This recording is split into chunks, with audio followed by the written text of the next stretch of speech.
水，見下嘅時間，滿足嘅時間，為主嘅時間，阿們。無一個思想，無一個不客氣，無一個問題氣，只係超主耶穌嘅氣，阿們。哈利路亞！來自個雙手加起來，自個車車來禱告。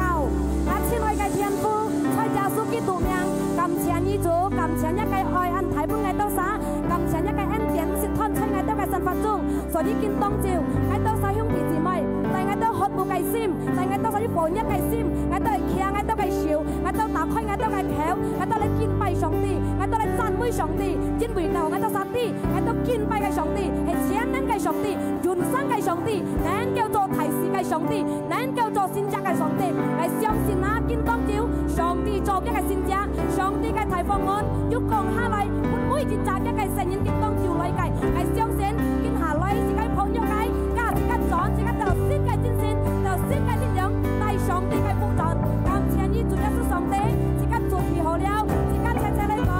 阿們，好，謝謝主耶穌上帝。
Yesus saya cảm ơn Chúa Yesus tùy như Chúa Yesus này tùy.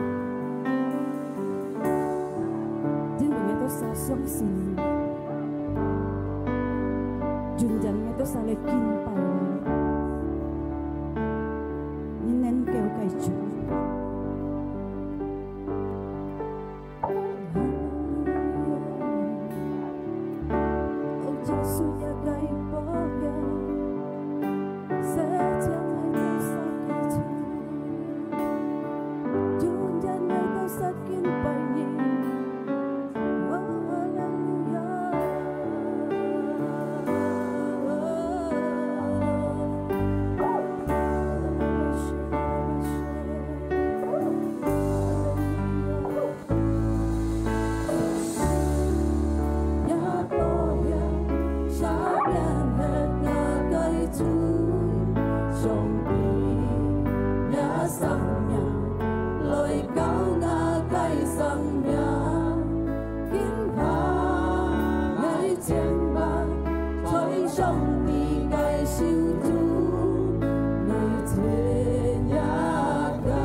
上帝，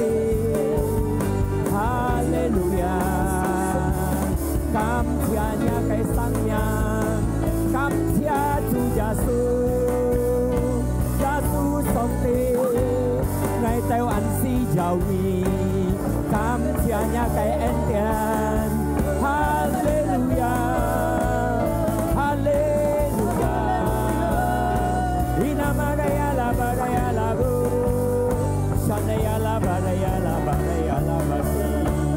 Hallelujah, hallelujah, hallelujah. Ina badaya la basi. Cảm謝你, cảm謝主耶穌. Hallelujah. 一切嘅感恩，一切嘅榮耀，都係耶穌基督嘅。感謝你主見當朝愛到啥相信，神靈要跟佢哋同在，神靈要救物愛到你，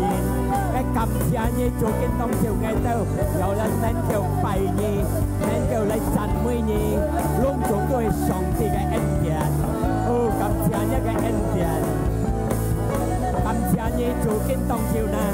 愛到也嚟能。紀念呢個新春，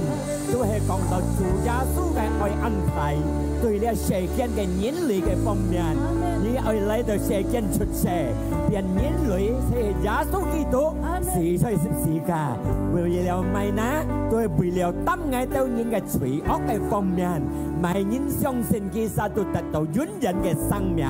今當朝愛到紀念呢個酒呢個餅，都係表示上帝嘅恩典。都係上帝做了不愛到嘅，愛到實祝福一個餅一個酒，都係加熱到，愛到係切切嚟食，切切嚟飲，愛到食了飲了，愛到相信，愛到甲上帝求熱下嚟榮耀天父，感謝你主耶穌，高密隆重嘅大量宣傳嘅，奉耶穌基督嘅名。愛到感恩，愛到禱告，即刻切切嚟講，阿們。嗱，我將隆重兄弟姊妹坐在你身，一共宣傳你可以上嚟。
觀察起行嚟。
ด้วยทางยาไก่ฝาพอก็ยาไก่สินทอน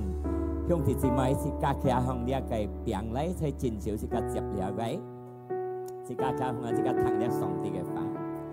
ไงต้องยึดชนปุ่นยีเต้าไก่เย็นเหจูชงจูชูให้จูยาสู้ตินไม่ไก่ยาณหีเปียงเลยกำเชียเหลียวชูพอค่อยกองณเลยชิดเลี้ยให้ง่าไก่ชิ้นที่บุยยีเต้าพอค่อยไก่你都認當愛安用做，為了紀念愛，用的是咪們上帝嘅生命，都格是格舊，為了咩呢？為了是格得到永遠嘅生命，佢屬是格從呢罪惡殺我嘅方面，是格嚟後報是格感恩，係耶穌基督嘅名，齊齊嚟説。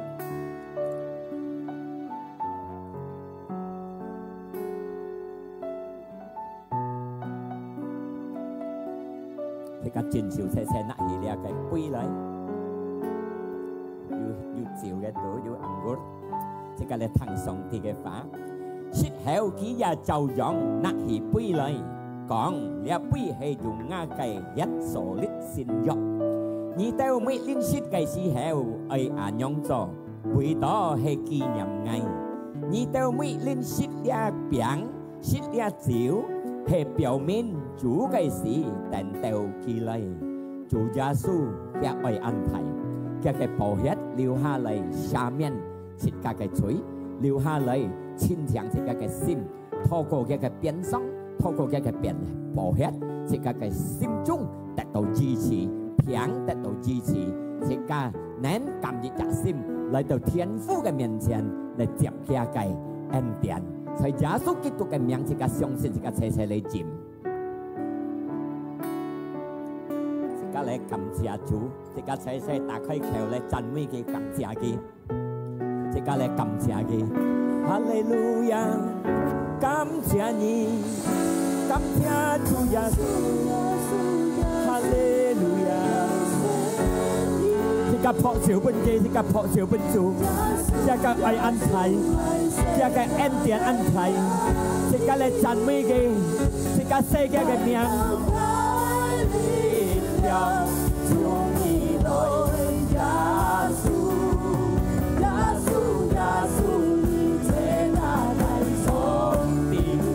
讚美佢。耶穌耶穌耶穌來寫意，耶穌耶穌寫下計名天，為了快樂了，從你來耶穌耶穌耶穌寫下計數。而家影片係點解你讚美佢？世界名名讚美佢，榮耀佢，因為佢全能嘅主，你是病嘅自家嘅主，你食自家嘅主，陪自家嘅主，一個生命犧牲為了自家。為了快樂了，從你來耶穌耶穌耶穌，這個計數的。耶穌耶穌，這個計數的。耶穌耶穌，這個計數的。大家撲照本耶穌上帝，全能嘅上帝，為自家嘅上帝，見當朝嘅相信，時間隆重得過，透過呢一個聖餐，時間得到新嘅力量、新嘅精神、新嘅健康，因為主做了不時間得勝，時間永遠出嚟得勝嘅人。奉耶穌基督嘅名，要平安得到醫治，要平安得到身體健康，身體肉體得到強，精神增加力。奉耶穌基督嘅名，時間得到他時間齊齊嚟講，阿門。托小文主，時間嚟講，哈利路亞，哈利路亞。主耶穌全能一個，主耶穌全能，主耶穌相愛，主耶穌相你，那享受享受，學小不啲班班隊，係平安，要精神，要快樂，nhất theo về đây, mày mẹ, nhất mi này có sang có mò léo. Mò dạng hả nhất theo nhất mi bún bún yêu chính sĩ amen bún bún yêu hình sĩ amen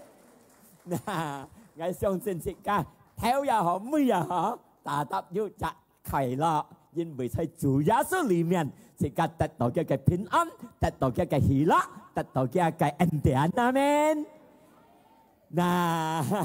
ngài xong xin khi nào yêu cổ siêuแล้วsĩ ca cái miền nhưng vì tỏ thiên trang kẻ nhạt nhất à dia sapu am yu lok sui gan ko ho soi gan na ti pangkat bener na yu lok mo ali sen ngao yong di yu lok na song ti ge en tian sit piong ga sit ka ngai song sin kin ya nhất theo sit ka tu han pun pun kong to le ma cái kong to kiên lít tật sin cái san phạt nhá sit ka pun pun kiên lít tật sin san phạt sit ka cái tật sin pun pun sit ka tật sin cái nhén sit ka hang le cái sa phết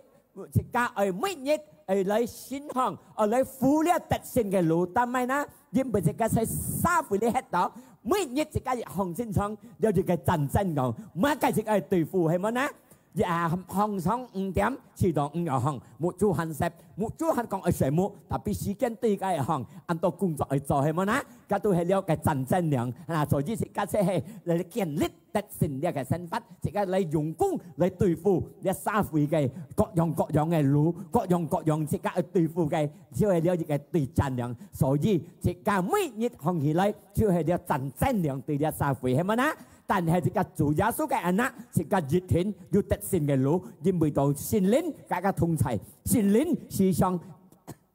第時間係得勝嘅路，阿們。所以講一個別啲，唔好離開聖靈，做聖靈嘅法，阿們。哇！感謝主，聖靈要大家同齊，聖靈。 唔識離開個時間，所以個沙會嚟喺度，問題可以嚟，平痛可以嚟，痛苦可以嚟，不適可以嚟，即係本要新嘅力量，學嚟對付佢。因為個腓立比書4:13節樣講，隆重熱切，硬能擔，所以上帝耶穌基督不是個力量，阿們。所以是家切冇離開主耶穌，係間離開主耶穌，是間冇力量去對付，冇力量去對付自己嘅痛苦，冇力量去對付自己嘅煩惱，冇力量去對付自己嘅不實。但係你仰望主耶穌，你依靠嘅是間有新嘅力量，去嚟對付嘅把熱天得勝嘅路。阿門，哈利路亞。講一及一啲冇離開主，一苦。一問題來，一任門嘅，一要生死，一要痛苦，一是個任門嘅。但係呢，因為是個嘅力量，係真嘅個間是個嘅力量，從佢嘅來緊，是個嘅特性，一從佢嘅來，是個嘅健康，是個嘅喜樂，是個嘅平安，攏總從主嘅來嘅。阿門。嗱，jadi dia yang pandai sekarang kenlit dia ke senban na, pasti beliau sekarang menyet tùy dia ke nyet si, hang đầu dia sa với thành công dia hang đầu am sekarang hiểu tật sen, sekarang sim chung bởi bật ắt, sekarang sim chung bởi cam nhẫn, sekarang sim chung bởi còn nói du, mà nhân du xíu, nah menyet sekarang tùy vui am nhân, sekarang sẽ ở lại thành chủ Giêsu cái lũ, amen, hallelujah. Nah, thì chết sekarang còn đó am nhân, sekarang tu du kia cái chân lý, sekarang lại kenlit. Dia cái tật sinh cái sinh phát du kia cái thì giết chú hay còn đó các bé phải thì giết thì các chú hay ở tàu cao cả chân mấy chú mấy nhện amen thì cái tàu cao cả chân mấy chú ta mấy na nhưng bây giờ cái còn thân dia cái si thu hàng chân đi xả cái gì si khi 2,000 lang nhân chân ngay hả dia cái Paulo anh đó Paulus anh đó Paulo cả dia cái Silas thì lại chọn phụ dìm mấy nhân ông tết xây gì sẽ lên chọn tàn hệ cái ban nhân cam nhận cái cha đó được biếng nó âm chân đủ xíu kheo án kẹo án tung ông âm chân đủ cái biếng án cái kim nó cái khu án âm chân xíu chán án kẹo chán án hắn có hy vọng mà對於你冇希望對於主熱天hắn有希望amen對於世界思想冇希望冇變但係在主裏面大得有希望阿山嘢依靠嘅嗱有啲結果呢兩隻嘅到嘅電庫對做咩นะ是個嚟看嘅見節在使徒行傳16、25節跟26節其實拉數16、25跟26節按用英講到嗱但係其他sang班giả呢個保羅跟呢個希拉禱告唱歌讚美主阿們讚美主攏總嘅暗見到嘅當然一要聽到嘅禱告嘅讚美主所以講一特別啲你讚美主我跳禱告得冇有有嘢咁禱告阿們而家啊背啲錯咗感謝你主耶穌要祝福我先嚟嘅冇有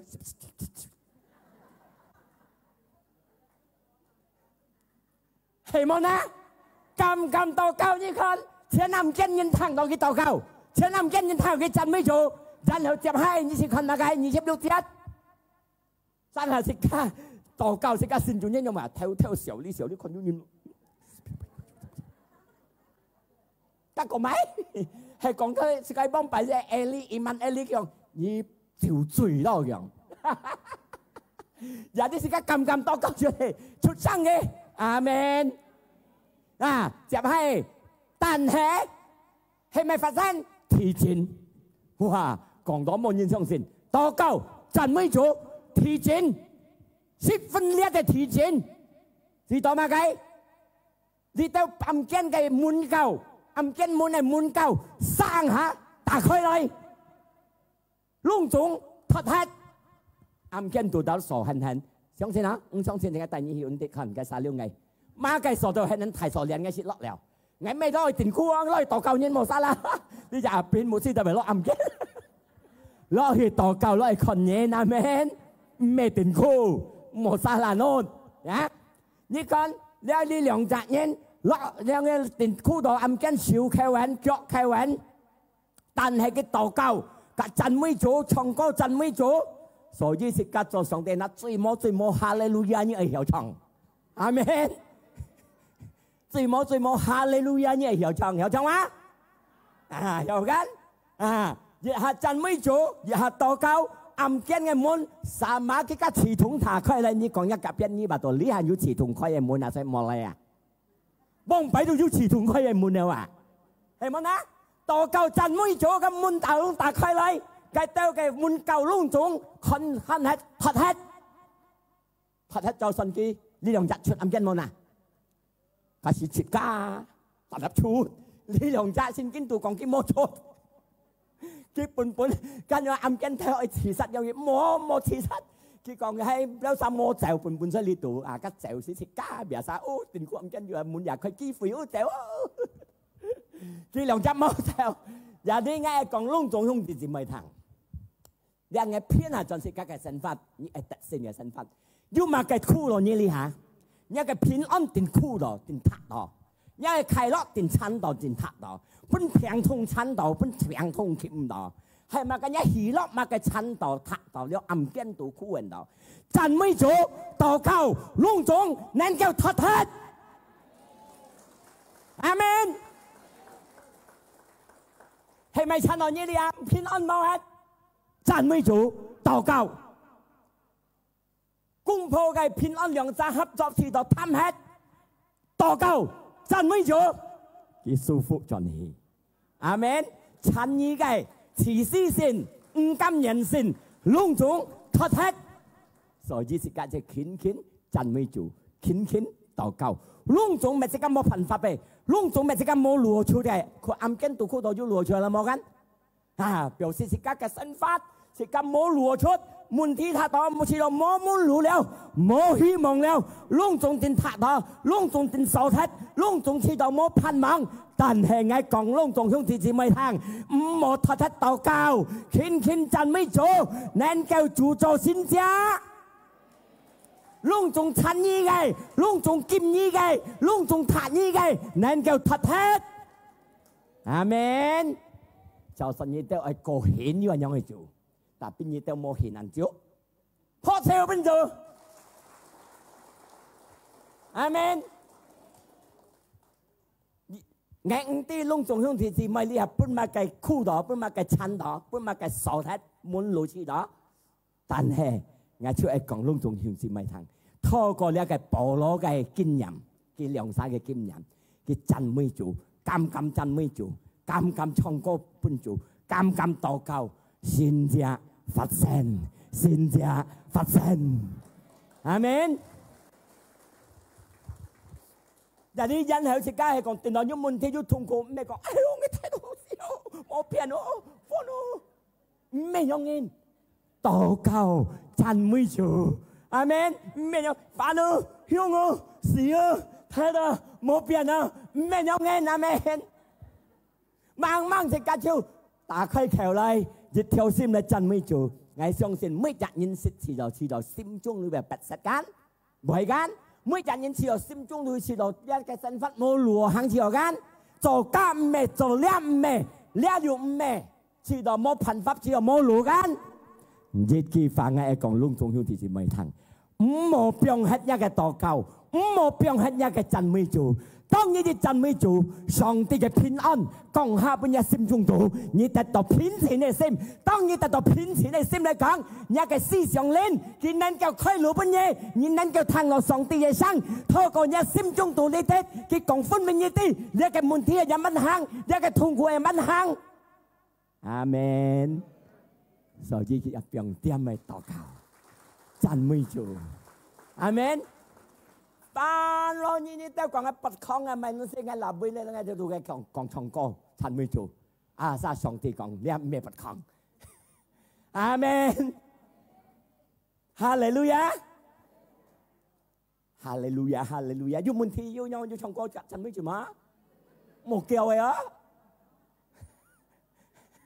我相信家裏睇一趟嘅，一趟人唔係聽了，要平同我聽了緊，讚美主。咩在一口咩俾你請，哎呦苦哦，哎呦煩哦，哎呦睇到冇路哦，咩呢法揾進嚟，嗱讚美主，榮耀主，上帝請人透過佢嘅能力，我要羅行，透過佢嘅能力，佢打開本眼，隆重能夠突hết，拍ngay能夠突hết，痛苦突hết，煩惱突hết，阿門，哈利路亞。加熱計，田野嘅，愛人班人嚟建立一個身份，是個特先。嗱，田野講過未？本本去打扮一個心去本，係講辟用法咧，講自家看家嘅見節，意思咧講係本要入真善啊，自家嘅心啊，要問題要痛苦，係要入真善嚟讚美主，真善嚟唱歌，真善嚟禱告，真善嚟行一嘅痛苦，真善嚟行一嘅不實，真善嚟行一嘅煩惱。阿門。冇真善嘅人，骨頭都吞核。意思你講咪？冇真善嘅人揼嚟，平痛到嚟，骨頭走平痛嚟啦，腳都唔入行啊，冇要了佢講，骨頭走緊，冇將我緊痛啊，所以要真善。特別按每趟落阿門，你睇睇為冇阿門？要真善嚟對付呢一個神法，是更難得勝。哈利路亞！使徒行傳27、22節按樣人講到，係嘅，但係今下在呢一個苦中，愛講呢到啲，你咪苦中你啊，愛講呢啲，透過呢一個福音，透過呢一個見節，本你要真善。本一心咪強，本一心咪平本，嘛個問題嚟就呢個神法中度嚇，本要日真善，因為到某啲責任催你嘅，你定到問題痛苦嘅，你咪得到滅亡冇？因為咪啦，你要真善嘅人，上帝要看，上帝要跟你同在，帶你去得勝。阿門。你看嘅飛 M D 嘅見節，一匹用飛 M D 嘅見節，你看，但係今下你定不得，你個真善唔好吞下佢講，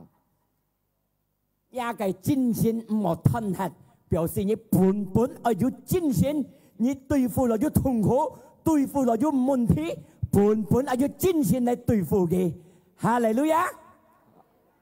冇咖啡 M D 唔怕，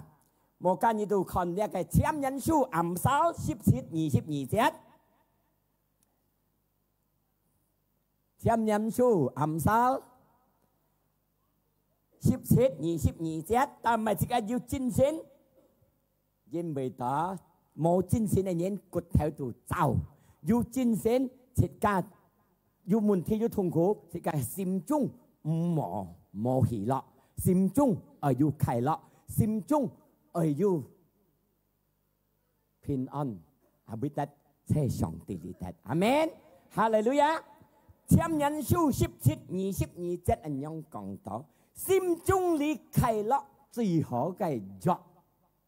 啊，所以心中要快樂，心中你要快樂，一天要真善，阿門。心中冇快樂，一個真善咪冇hết。真善有係，所以自己嘅心中要快樂，最好嘅藥。然後佢接下嘢講，呢一個簽人書暗手20、27節，但係呢一個真善吞吃，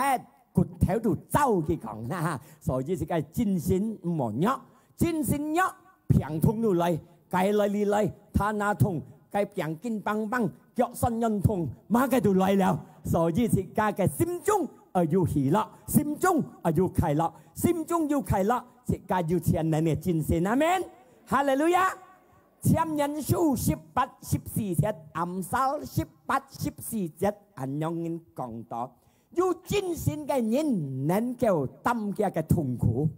嗱，所以自己要真善，要真善嘅人能夠擔嘅嘅痛苦，冇真善嘅人唔係講擔痛苦，説憤都係難。係咪咧？冇真善，冇心上，冇頭先，粉好好嘅水看到唔好先。要真善嘅人心中要喜樂，無啦真作嘅表演放頭腰先落好先。係咪咧？心中要快樂，要真善，馬街度好。冇真善嘅人骨頭度走，加來嚟來嗱，要真善嘅人能夠擔嘅痛苦，咪人要真善你哋。阿門！你能擔一個苦衷，能擔一個問題，能擔一個煩惱，攏總你能擔因為主跟你同在，帶你去得勝嘅路。哈利路亞，阿門。嗱，所以講一個乜啲係要戰勝。哈利路亞，兩計了哈，加熱計啦。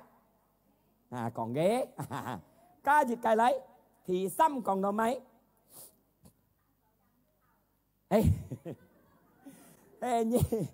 Như mấy như là tật xín, cái nhiệt chế, cái sân phát mấy như là tật xín. Thì xăm, như chùa hệ éo hết, như phải cái思想. Một cái思想, sở dĩ nó tốt mọi, như mọi này là lưu lọc lý tụ này. Bọn cô chén hạ hồ gầy, chén hạ thiêm gầy, chén hạ hỷ lọc gầy, chén hạ hồ gầy bọn cô. Các phải cái chén hạ bọn hết. Amen. Dù chỉ đồ thu lại nhìn nà, nhóm ấy bạch nhìn nà, căm nhận nhìn nà, lung trùng đi tên như eo hết. Mà nhìn nà, lung trùng eo hết. Để phân nổ gầy, mò xoay lý tụ trong đó. Amen. Eo hết lung trùng phải cái思想. Thì các con đây cái kinh chất,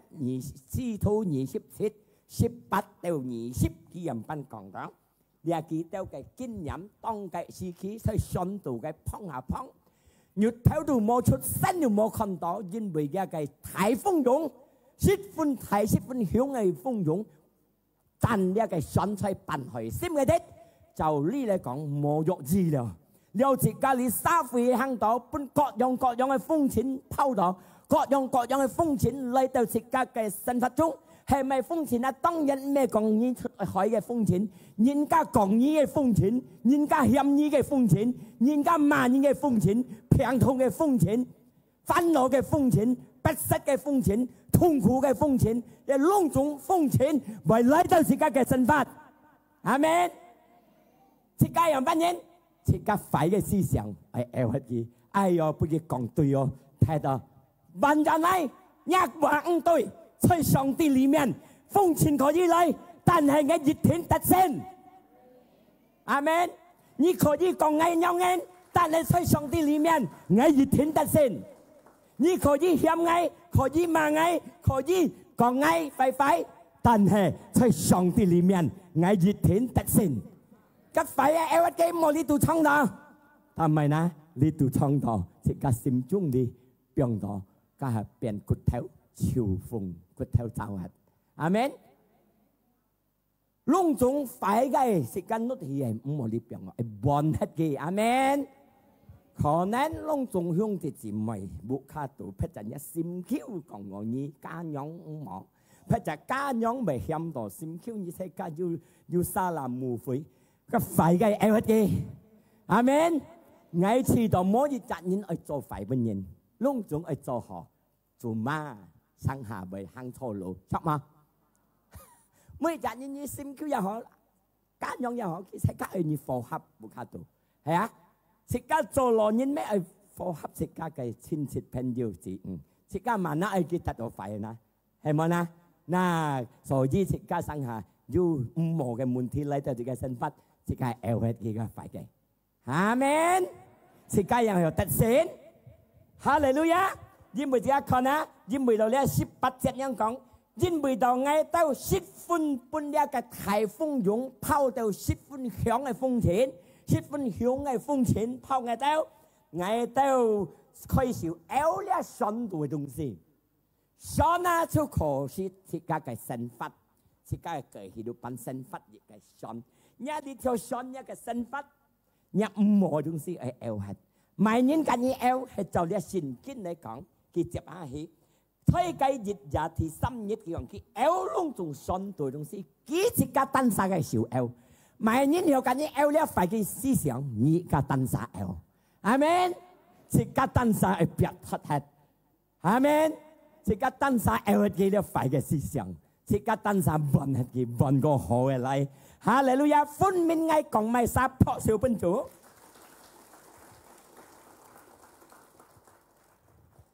Dân hiểu cái con kia nhất câu hết nhụt theo mô khăn đó, sân mô khăn đó, phong chiến chính kháng chính hẳn, lại bị hiếp ngày tao cái pan mong mô hết, tàn hệ chỉ cả tí chỉ cái sẽ sòng tỷ lý miền, dịch thiên yêu pan mong, nhị mò phải xem. Phong chiến anh thầy lấy đầu nhà cái sân phát, lấy đầu nhà cái ca thiên, 熱天還要盼望，唔好灰心，唔好退步，前進，主耶穌嘅你同在，帶你得勝嘅路，相信實破小本主。阿們，哈利路亞。3計了嚇，隔計啊 ？OK， 加2計，你上嚟講計了。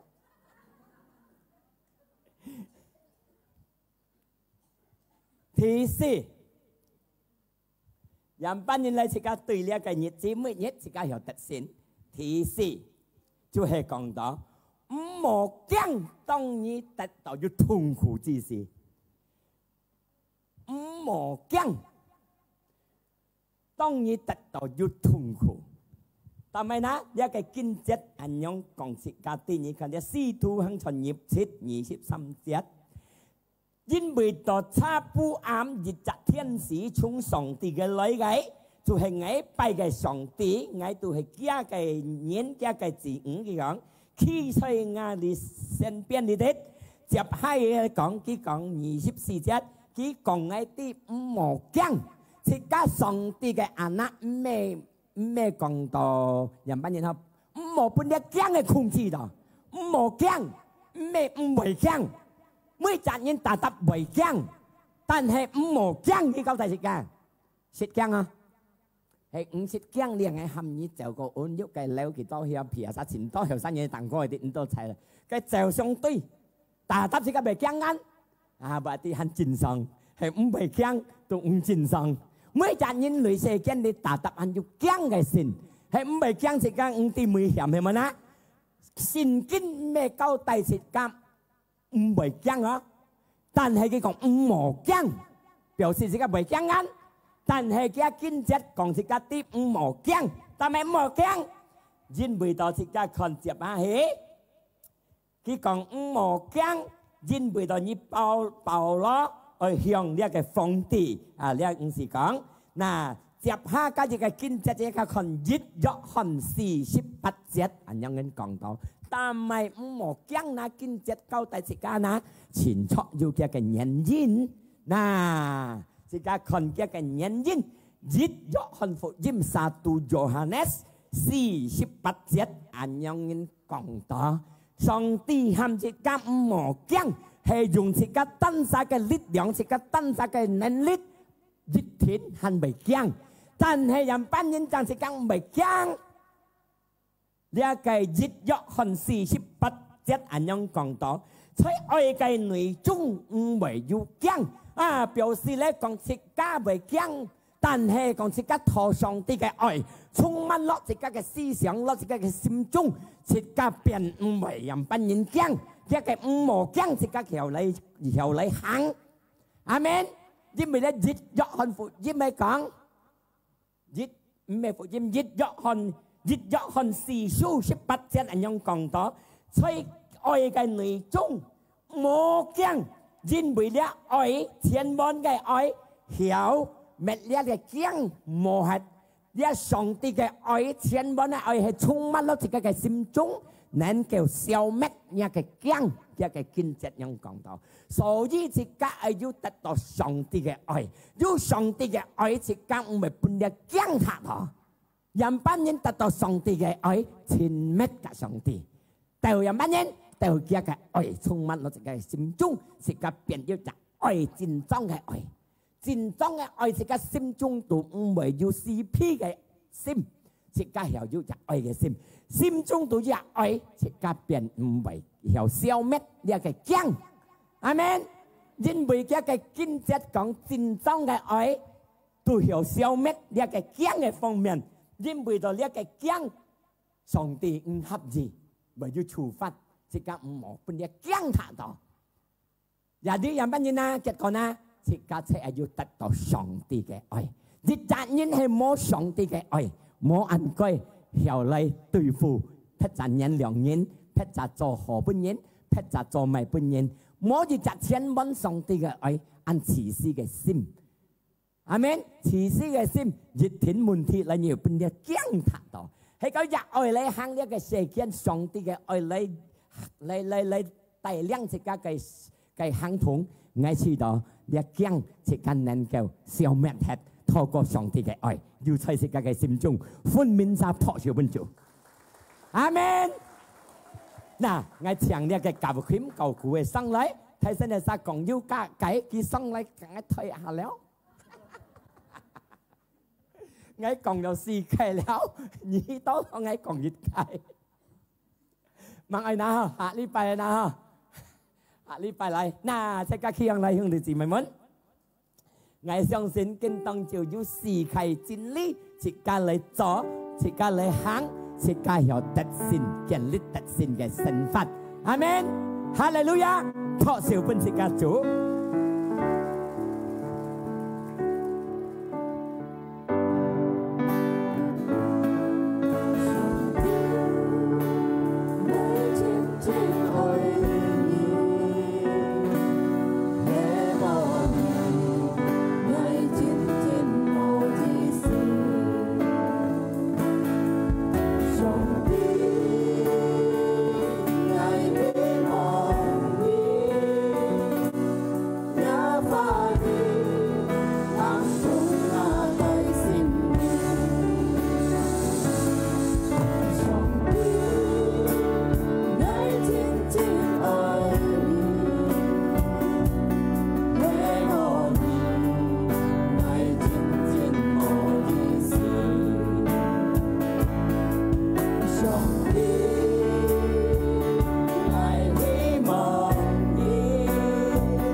các phò chiều quân chủ gia su thì các thấy thấy lấy thân gia cái lũ thấy thấy lấy thân gia cái chín đi hàng quỷ đầu thì các thấy đi theo tại đó đen cái kiện đi tại cái sân cắt mới chết cái sông thịt ngày cái hàng ti lung tổ lung chỉ mày kinh là yêu kinh đò mà cái mùn thế kinh cò mà cái phán nó kinh cò mà cái thùng khố kinh đò mà cái bẹt sách tàn hè sòng ti cái phá nhi còn thì cá ti cònนั่นนี่ไปยุ่งตั้มต่อเนี่ยthấy sẽ nghe nhầm suốt cái sòng ti cái phá còn suốt cái tông chiều câu bà thì ca phun ai khinh tàu cao khinh ai chăn mũi cái chính vì đó khinh tàu cao khinh chăn mũi chỉ cái cao thung cái講上帝能夠貢獻一下嚟，趕緊脱hết luôn從參與嘅，然後自己要精神，因為到自己要精神，自己要力量去對付呢一切嘅痛苦，而且嘅問題，然後自己要出luôn從壞嘅思想，自己揾個好嘅嚟，揾個寫下特性嘅，寫下在進步嘅、心理嘅，自己揾個反轉一嘅思想嚟，自己因為到要做能夠嘅通才，然後自己冇半啲驚親到，因為每人因為驚，但係上帝嘅話佢講唔好驚，自己就係唔好驚，然後又乜嘢，自己係多親密嘅上帝，親密對人班對上帝嘅愛，講下自己嘅心中，因為上帝千萬嘅愛，要在自己嘅心中嚟講，能夠消滅呢一個驚，意思嚟講能夠控制呢一個驚，自己又控制呢一個驚嚟講，自己能夠去得勝嘅路。我禱告本每日一個肥料上帝，佢得到一個力量，得到一千能嘅，透過一個發光出見當照嘅，當中得到一個福，佢都要不平晒，身體得到健康，要痛苦晒，得到滿攞出，因為上帝大基通才，奉耶穌基督嘅名，自己感恩，自己禱告，自己齊齊嚟講，阿門。哈利路亞。那強拖轉條，那可能咪要向自己咪親切很nhiều，可能咪要爭體熱đến lời cái，那你咪phát hiện，在你的上帝面前，這個隆重都係向自己咪。每集肥照，每集拜六嚟慈悔，呢拜六嚟齊悔，上帝祝福大家。見到自家嚟聽呢個報告。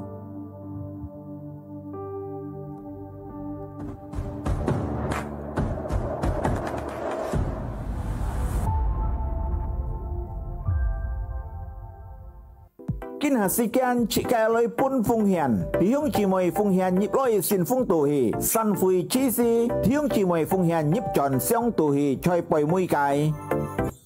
所以有人同工叫弟兄姊妹8月份sa生日快樂，昌命富貴，上帝祝福弟兄姊妹。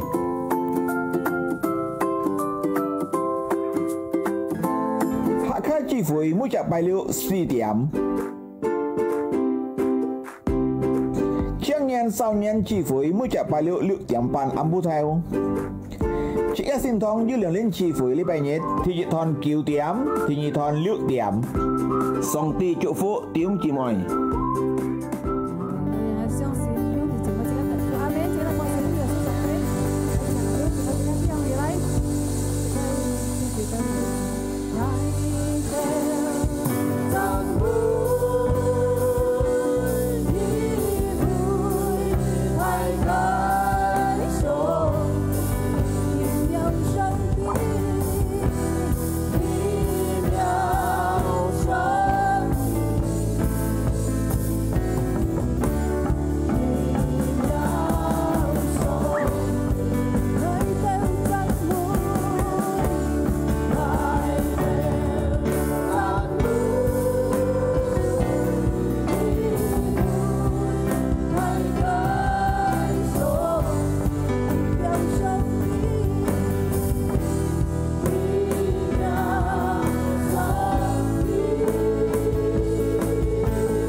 祝福一個慈悲，要通齊一個慈悲，隆重喺度得福，見到喺度嚟感恩，嚟感謝，透過呢個奉獻，隆重向姊妹們，自家靠向呢個奉獻嚟，感謝呢個恩典，喺度能帶呢個奉獻，呢個奉獻，喺親情在耶穌基督名嚟做主嘅工作，感謝你主，見到僕人到教本一個肥料，呢日生日嘅。主你來祝福佢，你來幫佢昌明喜樂快樂，你來照顧，你來保佑佢健康。主耶穌時常跟你同在，你主耶穌增加了熱水半夜，佢也增加隆重，你施教為佢增加半夜，在耶穌基督嘅名，生日撒講阿門，感謝你主耶穌，加熱到愛到隆重一個肥料，愛盡各沙嘅木，愛相信。聖靈要解嚟同齊，現代人都盡量冇，兄弟姊妹們，自家嚟騎行送小禮，自家嘅智慧到你妹子，自家嚟轉，自家嚟接入嘅天父嘅平安、健康、快樂、共下歡樂，自家嘅心中，主耶穌錫自家，佢獻出一個錫來到世間，使復活為了贖自家，從罪惡達到嘅方面，聖靈唔是離開過兄弟姊妹，時常嘅同在，帶自家去得勝嘅路，在耶穌基督嘅名，自家接到啥，自家享受，自家嚟祝福，本人人何得，自家齊齊嚟講，阿門。上帝祝福大家，初到方